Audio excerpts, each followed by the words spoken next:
السلام علیکم ورحمۃ اللہ وبرکاتہ۔ الحمد للہ رب العالمین، والعاقبۃ للمتقین، والصلاة والسلام علی اشرف الانبیاء والمرسلین وعلی آلہ وصحبہ اجمعین۔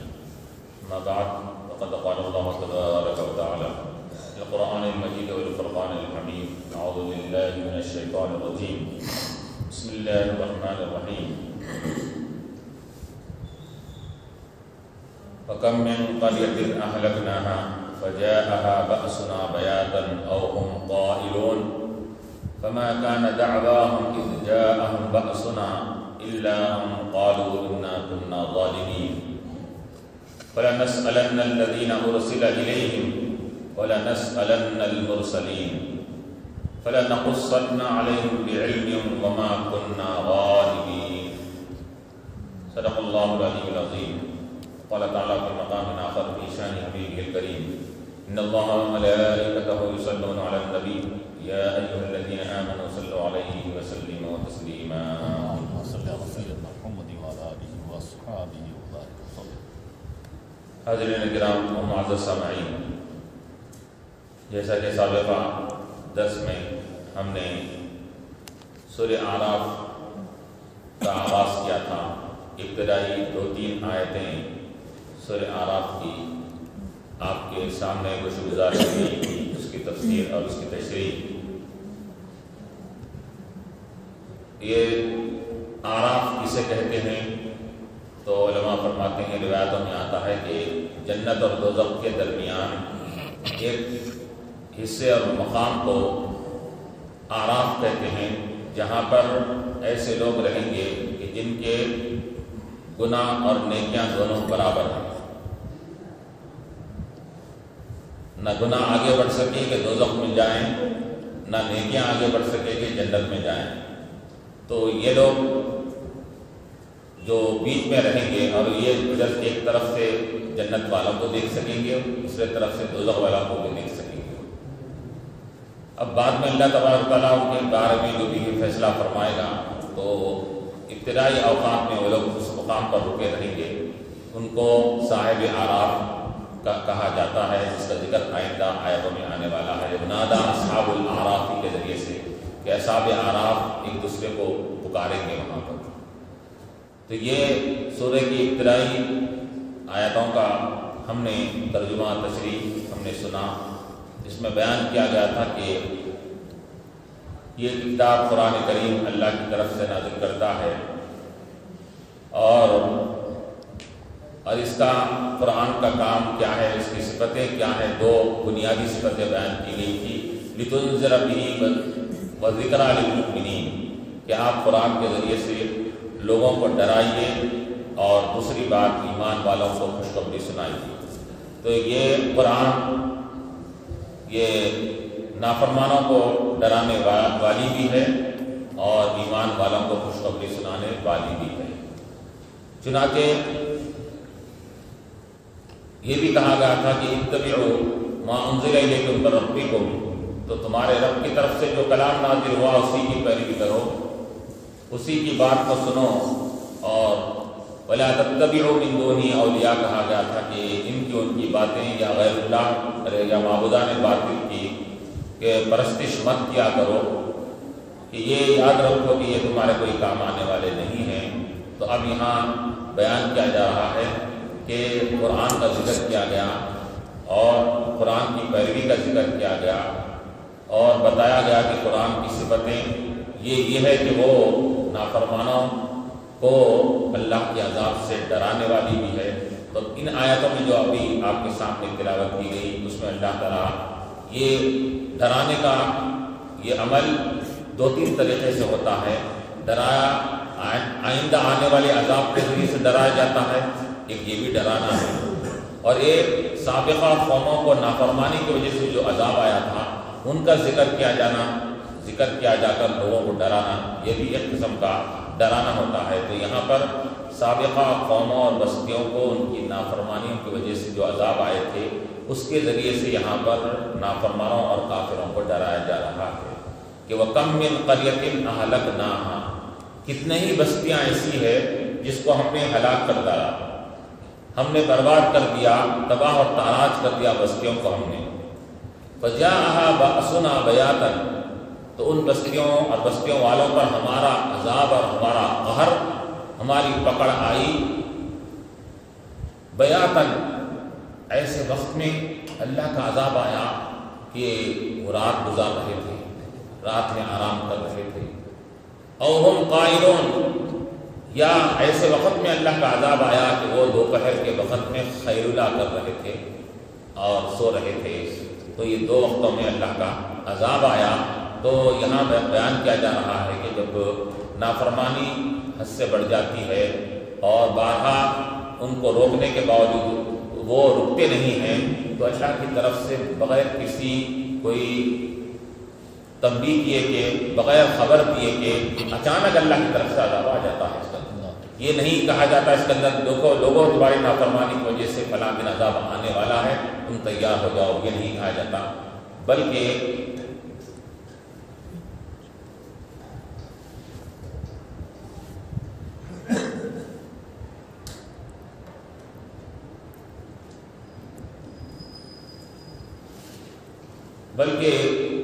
اللہ کی طرف سے عذاب فوراً آ جاتا ہے، بغیر کسی کاشن کے، بغیر تنبیہ کے اللہ کی طرف سے عذاب آ جاتا ہے۔ تو اللہ فرما رہا ہے کہ وہ ایسے وقت میں تھے، خواب و غفلت میں سو رہے تھے، اس وقت عذاب آ گیا، یا دوپہر کے وقت میں وہ آرام کر رہے تھے، ایسے وقت میں ان کے اوپر عذاب آ گیا۔ فَجَاءَ بَأْسُنَا بَيَاتًا، بیاتن کہتے ہیں رات گزارنے کو، رات میں آرام کرنے کو۔ بیت کو بیت اسی وجہ سے کہتے ہیں، بیت گھر کو کہتے ہیں، تو چونکہ انسان رات میں گھر میں اپنا رات گزارتا ہے اور آرام کرتا ہے، اس کو بیت کہا جاتا ہے۔ تو بیاتن کے معنی ہے رات گزارنا، اور قائل کے معنی ہے رات میں دوپہر کے وقت میں خیر اللہ کرنا۔ تو ایسے وقت میں ہمارا عذاب ان کے پاس آ گیا اور ان کو تباہ اور برباد کر دیا گیا۔ تو اب یہاں پر اللہ تعالیٰ نے یہ بستیوں کا ذکر فرمایا، تو کون سے بستیاں تھے؟ قوم لوط بھی ہے، قوم سمود بھی ہے، قوم شعیب بھی ہے۔ ان بستیوں کے اوپر اللہ تعالیٰ کی طرف سے عذاب آ گیا تھا۔ اور جب مفسرین فرماتے ہیں کہ جب جس بستی پر عذاب آ جاتا ہے تو وہ بستی اجاڑ دی جاتی ہے، ویران کر دی جاتی ہے، اور وہ بستی جہاں پر اللہ کا عذاب آتا ہے وہ بستی ہمیشہ کے لیے ویران پڑ جاتی ہے، وہ ہمیشہ کے لیے وہ اجڑ جاتی ہے۔ چنانچہ حضور پاک علیہ السلام جب مکے سے دوسرے مقام پر روانہ ہوتے، آپ راستے میں دیکھتے کس کے قوم لوط کی بستیوں کو اجڑی ہوئی ہے، ویران ہیں، کھنڈرات پڑے ہوئے ہیں، تو آپ وہاں سے اللہ کی پناہ حاصل کرتے ہوئے آگے بڑھتے اور اس آواز سے فرماتے کہ اس مقام سے جلدی تیزی سے گزر جاؤ اس کے اندر، کیونکہ یہ ایسا مقام ہے جہاں نافرمانی کی وجہ سے اللہ کا عذاب آیا ہے۔ تو حضور بھی تیزی سے روانہ ہو جاتے، صحابہ کو بھی تیز اپنے سواریوں کرنے کے لیے حکم دیا کرتے تھے۔ تو جن مقام پر اللہ کا عذاب آتا ہے تو وہ عذاب والی بستیاں اجڑ جاتی ہیں، کھنڈرات بن جاتی ہیں۔ اور چنانچہ لیکن اب حضور علیہ السلام کی آمد سے پہلے یہ مکے میں بھی ابرہا جب حملہ کرنے کے لیے آیا تھا تو اس کو بھی اللہ کی طرف سے، ابابیل کی طرف سے اس کو عذاب آیا اور اس کو تباہ ناراض کر دیا گیا۔ لیکن علماء فرماتے ہیں کہ وہ مکے کی آبادی سے پہلے وہ ابھی جنگل ہی میں تھا، غیر آباد علاقے میں تھا، اللہ تعالیٰ نے وہیں پر اس پر حملہ کر دیا ابابیل کے ذریعے سے، اور وہ وہیں پر ہلاک ہو گیا اس کے اندر۔ کیوں؟ اس وجہ سے کہ جہاں بستی پر عذاب آتا ہے تو وہ بستی اجڑ جاتی ہے۔ تو مکہ اور مدینے کے تو یہ تو قیامت تک کے لیے سلسلہ و شاداب رہنا ہے، آباد رہنا ہے، اس وجہ سے اللہ تعالیٰ نے اس بستی کے علاقے سے ہٹ کر جنگل میں، بیابان میں اس ابرہا کے اوپر اللہ نے ابابیل کے ذریعے سے ان کے اوپر عذاب نازل فرمایا۔ اور اسی طرح مصر میں جب نافرمانی بڑی، فرعون اور اس کے ماننے والوں نے کی طرف سے نافرمانیاں زیادہ ہونے لگی، تو اللہ تبارک و تعالیٰ نے مصر شہر میں اللہ تعالیٰ نے عذاب نازل نہیں کیا، بلکہ ان کو وہاں پر بحر قلزم وہ سمندر کی طرف لے جایا گیا ان کو، وہاں جانے کے بعد وہ سمندر میں ان کو ہلاک کیا گیا. کیوں؟ اس وجہ سے کہ اللہ کو معلوم تھا کہ مصر کا شہر یہ یوسف علیہ السلام کے ذریعے آباد ہوگا اور اللہ کے نیک بندوں سے یہ شہر آباد رہے گا. اس وجہ سے اس کو برباد نہیں کیا جا سکتا. اس وجہ سے نافرمانوں کو اس علاقے سے ہٹا کر اللہ تعالیٰ نے وہاں پر ان کو پر عذاب کو نازل فرمایا. تو کم من قریۃ اہلکناھا فجاءھا بأسنا بیاتا او ہم قائلون. اب پھر جب عذاب آ گیا ان کا تو اب عذاب آنے کے بعد فما کان دعواہم اذ جاءھم بأسنا الا ان قالوا انا كنا ظالمین. جب ان کو پر عذاب آیا نافرمان قوموں کے اوپر تو عذاب آنے سے پہلے تو نہیں مانے. عذاب آنے کے بعد انہوں نے یہ اعتراف کر لیا. کیا اعتراف کر لیا؟ انا كنا ظالمین. یقیناً ہم اپنے نفسوں پر ظلم کرنے والے ہیں. یقیناً ہم نے اپنے نفسوں پر ظلم کیا. فما کان دعواہم اذ جاءھم بأسنا کہ ان کی بات، ان کا قول، ان کا دعویٰ اب جب عذاب ہمارا آ چکا تھا اس وقت اور کوئی ان کا دعویٰ نہیں رہا. پہلے تو بہت ہی ہرے حوالے کرتے تھے، انبیاء سے بحث و تکرار کیا کرتے تھے، گستاخی کیا کرتے تھے، لیکن عذاب آ جانے کے بعد ان کا صرف ایک ہی بات ان کی زبان پر رہی. فما کان دعواہم، ان کی بات، ان کا دعویٰ نہیں تھا. اذ جاءھم بأسنا، جب ہمارا عذاب ان کے اوپر آیا تو کیا کہے؟ الا، مگر انہوں نے اپنے دعوے میں کیا کہا؟ الا ان قالوا انا كنا ظالمین. یقیناً ہم ظلم کرنے والے تھے، اپنے نفسوں پر ہم نے ظلم کیا جس کا بدلہ آج ہم کو یہاں پر سہنا پڑا. تو انہوں نے اعتراف کر لیا. تو علماء فرماتے ہیں کہ عذاب کو دیکھنے کے بعد اعتراف جرم کرنے سے یہ ان کا جرم معاف ہو سکتا ہے، نہ وہ قابل وہ معافی قرار دیے جا سکتے ہیں اس کے اندر. کیوں؟ اس وجہ سے کہ ان کو تو حکم دیا گیا تھا کہ تم اپنی آنکھوں سے دیکھ کر نہیں بلکہ نبی کی زبان سے سن کر ایمان لاؤ. اب آپ تم اپنی آنکھوں سے دیکھ کر عذاب کو ایمان لا رہے ہیں یا توبہ کر رہے ہیں تو تمہاری توبہ قبول نہیں ہوگی اس کے اندر. انا كنا، تو اب کیوں؟ اس وجہ سے کہ ظلم کا اعتراف کب کرنا پڑتا ہے؟ جب بدلہ دینے سے پہلے ظلم کا اعتراف کر لیا جائے تو وہ ظالم کے ظلم کا اعتراف کرنا قابل قبول ہو سکتا ہے. لیکن جب اس کو بدلہ دیا جا رہا ہے، اس کو سولی پر چڑھایا جا رہا ہے، اب وہ اعتراف کر رہا ہے، وہ اعتراف کرنا ناقابل قبول ہوتا اس کے لیے. تو اسی طرح ان کا معاملہ بھی یہی تھا. پھر اللہ تعالیٰ آگے فرما رہا ہے فَلَنَسْأَلَنَّ الَّذِينَ أُرْسِلَ إِلَيْهِمْ، کہ ضرور بضرور ہم سوال کریں گے. فَلَنَسْأَلَنَّ الَّذِينَ أُرْسِلَ إِلَيْهِمْ، ان لوگوں سے سوال کریں گے جن کے پاس رسولوں کو بھیجا گیا تھا.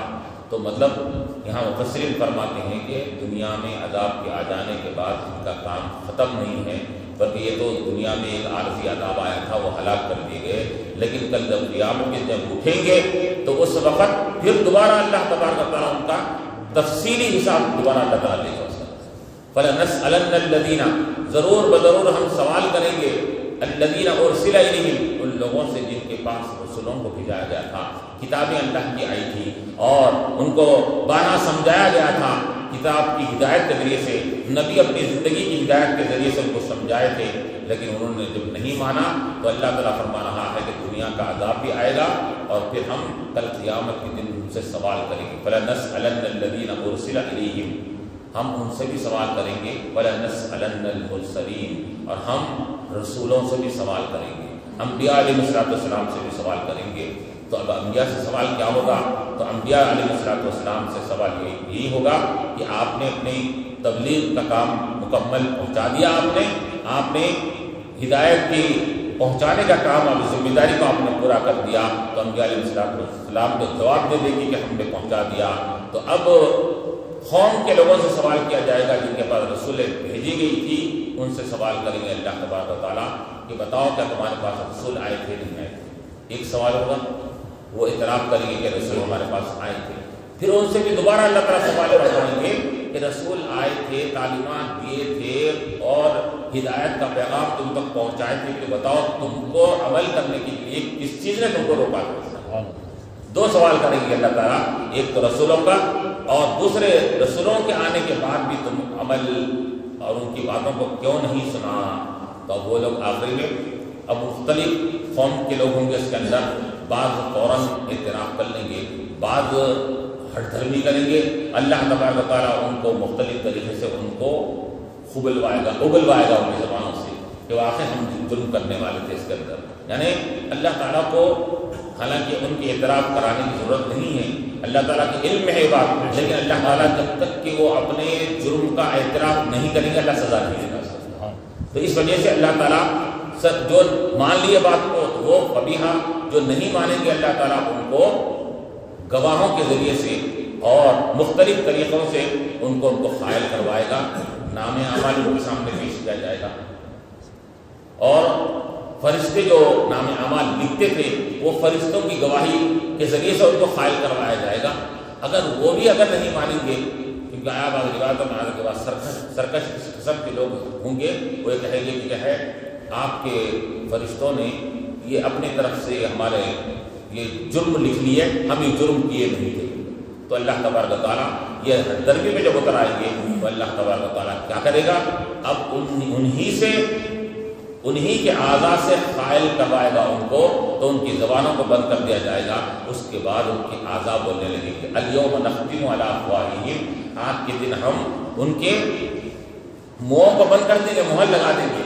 وتکلمنا ایدیہم، تو جو انکار کر رہے تھے، رسولوں کا انکار، فرشتوں کا انکار، کتابوں کا انکار، نام عمل کا انکار کر رہے تھے، اب ان کے اعضاء خود پارٹس آف باڈی، ان کے اعضاء جو جسم کے ہیں وہ گواہی دیں گے. ہاتھ بولے گا کہ یقیناً کیا اس ہاتھ سے تم نے یہ گناہ کیا، پیر بولیں گے کہ تو چل کر فلاں فلاں مقام پر جا کر یہ گناہ کیا. یہ ان کے اعضاء خود جب گواہی دیں گے تو اب ان کے لیے بغیر مانے کے اعتراف کرے گا، کوئی چارہ کار نہیں رہے گا. تو اللہ تعالیٰ اس طرح ان کو اعتراف کروائے گا، پھر اس کے بعد اللہ تبارک تعالیٰ ان کو سزا دے گا. تو فلا نسألن الذین، تو یہاں پر سوال کیا جائے گا. چنانچہ جب یہ آیت نازل ہوئی تو اللہ کے حبیب علیہ السلام نے صحابہ کرام سے سامنے آپ نے فرمایا کہ میرے صحابہ بتاؤ کہ میں نے تم کو دین کے احکامات اور ہدایت کا کام میں نے تم تک پہنچایا نہیں پہنچایا؟ تو صحابہ نے عرض کیا رسول اللہ آپ نے کما حق کہو، آپ نے مکمل طریقے سے اپنے تبلیغ کا کام کو، آپ نے مفوضہ کام کو آپ نے ادا کر دیا، ہم تک پہنچا دیا. تو حضور پاک علیہ السلام نے اللہم مشہد بل کر اللہ کو گواہ بنا کر اللہ کے رسول نے فرمایا کہ اے اللہ تو بھی گواہ ہے کہ میرے صحابہ یہ اقرار کر رہے ہیں کہ میں نے تیرے تبلیغ کے کام کو اچھی طرح واضح پہنچا دیا. تو انبیاء سے بھی سوال ہوگا پہنچانے کا، اور لیکن امتوں سے جو سوال ہوگا کہ ان کی نافرمانی کرنے کا. اور پھر فَلَنَسْأَلَنَّ الَّذِينَ أُرْسِلَ إِلَيْهِمْ وَلَنَسْأَلَنَّ الْمُرْسَلِينَ فَلَنَقُصَّنَّ عَلَيْهِمْ بِعِلْمٍ. اللہ تعالیٰ فرما رہا ہے کہ سوال کریں گے، پھر سوال کرنے کے بعد ان کو نقصن علیہم بعلم، اپنے علم کی بنیاد پر اللہ تعالیٰ فرما رہا ہے ہم ان کو پورا واضح انداز میں ان کو پورے ان کے اعمال کے بارے میں خبر دیں گے. نقصن علیہم بعلم، یعنی تم فلاں فلاں مقام پر فلاں فلاں وقت پر یہ گناہ کیا کرتے تھے. کہ اللہ تعالیٰ پورا تفصیلی انداز میں ان کو اعتراف کروائے گا. اب یہاں پر علماء فرماتے ہیں، مفسرین لکھتے ہیں کہ یہ اللہ تبارک و تعالیٰ کا یہ کرم فرمائے مہربانی ہوگی اس پر ایمان والوں پر، کہ ایمان والے اور امت محمدی صلی اللہ علیہ وسلم سے اللہ تعالیٰ اور جو گناہ گار ہوں گے ان گناہ گار کا حساب اللہ تعالیٰ پوشیدہ اور تنہائی میں لے گا گناہ گاروں سے، تاکہ وہ اس امت محمدی صلی اللہ علیہ وسلم کو رسوائی نہ ہو. اس کو تنہائی میں اللہ تعالیٰ حساب دے گا، اور نیکوکار سے اللہ تعالیٰ سب کے سامنے حساب دے گا. نیک بندوں کو ایک کے بعد لا کر سب کے سامنے اعتراف کروائے گا، یہ اچھے اعمال کرتے تھے، یہ اعمال کرتے تھے، یہ انہوں نے دنیا میں یہ نیک اعمال کیے، اس کے اندر ان کو اعتراف کروا کر ان کو بڑے درجے عطا فرمائے گا. لیکن گناہ گار کے ساتھ اللہ تبارک و تعالیٰ تنہائی میں حساب لے گا. سبحان اللہ سبحان اللہ. تو یہ لیکن کفار کو تو چونکہ وہ نافرمان تھے اور وہ ایمان ہی نہیں لائے تھے، تو اللہ تعالیٰ ان کو بدنام کرنے کے لیے، ان کو رسوا کرنے کے لیے، ان کو کیا ہے سب کے سامنے ذلیل کرنے کے لیے اللہ تعالیٰ سب کے سامنے ان کے سوال کرے گا اور ان کو سب کے سامنے ان کو رسوا فرمائے گا. تو یہ کہیں گے فَلَنَقُصَّنَّ عَلَيْهِمْ بِعِلْمٍ، کہ ہم ضرور بضرور ان کو بیان کریں گے اپنے علم کی بنیاد پر، کہ ہم جو جانتے تھے کہ دنیا میں کن کن موقعوں پر اس نے کیا کیا کیا تھا. وَمَا كُنَّا غَائِبِينَ، اور ہم غائب نہیں تھے، یعنی کہ تم جب عمل کرتے تھے، بدعملی کیا کرتے تھے، نافرمانی کرتے تھے اور رسولوں کی گستاخی کیا کرتے تھے اور گناہ کے کام کرتے تھے، تو اس وقت اللہ فرما رہا ہے کہ ہم اس وقت غائب نہیں تھے، تمہارے اس ہر مقام پر ہم موجود تھے جہاں جہاں تم نے گناہ کیا، جہاں جہاں تم نے نافرمانی کیا تھا۔ وما كنا غائبین، اور اللہ تعالیٰ ہمارا علم ہر دنیا کے ہر چپے چپے پر ہے، ہر کونے میں ہے، اور ہم کبھی بھی دنیا سے کبھی ہم غافل نہیں ہیں، دنیا کے ہر مقام سے ہم یہ واقف ہیں، ہم وما كنا غائبین، ہم غائب نہیں تھے۔ تم یہ سمجھ رہے تھے کہ تنہائی میں گناہ کرے تو اللہ تعالیٰ نہیں دیکھتا، سب کے سامنے گناہ کرے تو دیکھتا ہے۔ اللہ تعالیٰ فرمائے گا کہ وما كنا غائبین، تم جو سمجھے تھے غلط فہمی کا شکار تھے، تم یہ سمجھ رہے تھے کہ ہم نہیں دیکھ رہے ہیں، وما كنا غائبین، ہم غائب نہیں تھے تم سے، نہ تم سے غائب تھے نہ تمہارے بدعملی سے ہم غائب تھے، ہماری بدعملی جو تم کر رہے تھے وہ ہم خود اس کے شاہد اور ہم خود اس کی گواہ تھے۔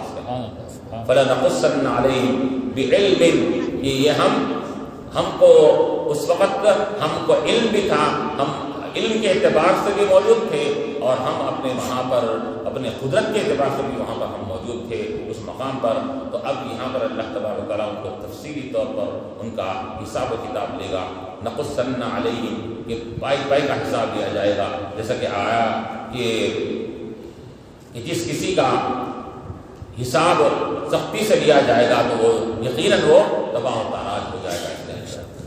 اور اما من اوتی کتابہ بیمینہ، البتہ جس کا سیدھے ہاتھ میں نامہ اعمال دیا جائے گا تو اس کا حساب آسان ہو جائے گا، بائیں ہاتھ میں جس کا نامہ اعمال دیا جائے گا تو اس کا حساب و کتاب بڑا سخت اور بڑا کٹھن ہوگا اس کے لیے۔ تو یہاں اللہ تبارک و تعالیٰ یہ ان آیتوں کے ذریعے سے یہ خبر دے کر یہ تمام آنے والے قیامت تک کے لوگوں کو اللہ تعالیٰ یہ متنبع فرما رہا ہے، دیکھو لوگوں کہ ہم نافرمانوں کے تعلق سے دنیا میں عذاب بھی دیے ہیں، آخرت میں بھی ان کو بات خوش ہوگی، آخرت میں بھی سخت عذاب ہوگا ان کو، یہ سب چیزیں ہونے والی ہے۔ تو یہ بتانے کا مقصد کیا ہے؟ بتانے کا مقصد یہ ہے کہ تاکہ تم ان چیزوں کو پیش نظر رکھ کر اپنی زندگی گزارا کرو کہ نافرمانوں کے نافرمانی اور اس کے اوپر اللہ کا جو عتاب آیا اس کو بھی پیش نظر رکھو، اس کے اندر کہ نافرمانی کرنے کے بعد اللہ کی طرف سے کیا کیا عذاب آیا ان کے اوپر، اس کو بھی تم پیش نظر سامنے رکھو اس کے اندر۔ کیونکہ انسان جب نافرمانوں کے انجام سے باخبر رہے گا اور ان کو بدلہ جو دنیا میں دیا گیا ہے اس سے جب باخبر رہے گا تو اس کو عمل کرنے کی طرف ترغیب ہوگی، رغبت ہوگی اس کے لیے۔ اور پھر اللہ تعالیٰ فرما رہا ہے وَالْوَزْنُ يَوْمَئِذٍ الْحَقُّ، بلکہ آگے کے آیات میں اللہ تبارک و تعالیٰ فرما رہا ہے کہ یہی نہیں کہ ہم اعمال کی خبر دے دیں گے بلکہ وہاں پر ہم ایک میزان ترازو بھی قائم کرنے والے ہیں۔ میزان قائم کی جائے گی، ترازو قائم کی جائے گی اور اعمال کا وہاں پر وزن کیا جائے گا۔ وَالْوَزْنُ يَوْمَئِذٍ الْحَقُّ، یہ وزن اس دن حق ہے، بالکل سچ ہے، اس میں کسی قسم کا کوئی شک و شبہ کی گنجائش نہیں ہے کہ وزن کا کیا جانا یہ حق ہے اس کے اندر۔ اب یہ وزن جو کیا جائے گا تو اب جیسا کہ علماء فرماتے ہیں کہ عمل کا وزن کیسا ہوگا؟ کسی بھی شے کا وزن ہوتا ہے، کوئی بھی مادی چیز کا وزن ہوتا ہے، عمل تو مادی چیز نہیں ہے اس کے اندر۔ اب کوئی چیز جو ہم بظاہر دیکھ رہے ہیں مادیت کی بنیاد پر اس کا وزن ہوتا ہے، تو عمل کا وزن تو کیسے ہوگا اس کے اندر؟ تو علماء نے کہا کہ موجودہ زمانے کے لحاظ سے یہ وزن اعمال کا وزن کرنا بڑا آسان ہے۔ کیوں؟ یہاں پر مادی چیز اور غیر مادی چیز ہر ایک کا وزن ہو رہا ہے اس زمانے۔ مثال کے طور پر کیا ہے کہ اگر آپ کے اندر کتنا بلڈ پریشر ہے معلوم کرنا، آلے سے معلوم کر رہے ہیں، کتنا ہے معلوم کر رہے ہیں، وزن ہی کر رہے ہیں اس اندر۔ بخار ٹیمپریچر کتنا ہے آپ کا، آلہ لگا دیا آپ کو معلوم ہوا کہ آپ کو 101 بخار ہے، 102 بخار ہے، تو یہ وزن ہی کیا جا رہا ہے۔ اور اسی طرح مختلف طریقے سے آج موجودہ سائنس کی ترقی نے آج کل قیامت کے دن ہونے والے وزن اعمال کو اور آسان کر دیا۔ کہ سائنس کی ترقی نے بتلا دیا کہ پہلے زمانے میں ہو سکتا یہ چیزیں نہیں تھی تو یہ ایک انسان وہ حیرت کر سکتا تھا، لیکن آج حیرت کی بات نہیں ہے جب ہر چیز کا وزن ہو رہا ہے، یہاں تک کہ فضا میں کتنی گرمی ہے اس کا بھی وزن، کتنی سردی ہے اس کا بھی وزن کیا جا رہا ہے، ہر چیز کا وزن کیا جا رہا ہے، اور یہاں تک کہ سانس کس لیول سے چل رہی ہے اس کا بھی حساب کیا جا رہا ہے۔ اور اس کے ہر چیز کا جب حساب ہو رہا ہے اور وزن کیا جاتا ہے تو پھر اللہ تعالیٰ کے لیے اعمال کا وزن کرنا اس کے لیے کوئی بڑی بات نہیں ہے. والوزن یومئذ الحق، یاد رکھو وزن کیا جانا اس دن حق ہے اور سچ ہے، اس میں کسی قسم کا کوئی شک و شبے کی گنجائش نہیں ہے. تمہارے اعمال کا وزن بھی ہوگا اور وزن اعمال کا وزن کیا جا کر جس کسی کے نیک اعمال بھاری فمن ثقلت موازینہ فاولئک هم المفلحون، جس کسی